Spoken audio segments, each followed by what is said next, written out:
Telugu Desam party పైకి ఏం చెప్పినా వాళ్ళ అంచనా 120 నుండి 140 స్థానాలు కూటమిగా గెలుస్తామని అంచనా వేస్తుంది.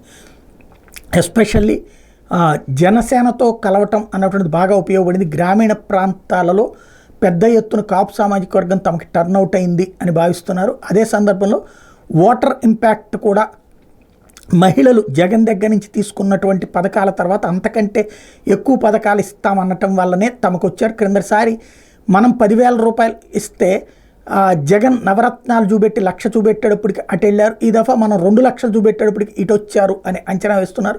గ్రామీణ ప్రాంత ఓటర్ కూడా రహదారుల వస్తువులు లేకపోవడం, అట్లాగే రైతాంగానికి రైతు కూలీలు దొరకపోవడం లాంటి వాటన్నిటికీ కారణం జగన్ తీసుకొచ్చిన పథకాలే అన్న ఉద్దేశంతో తమకి ఓటేశారని, అందుకనినే బారులు తీరారని భావిస్తున్నారు. అందుకని టోటల్గా చూస్తే తెలుగుదేశం పార్టీ అంచనా అయితే కనుక ఇండివిజువల్గానే 100 దాటుతుందని, కూటమిగా 120 దాకా వచ్చేటటువంటి అవకాశం ఉంది.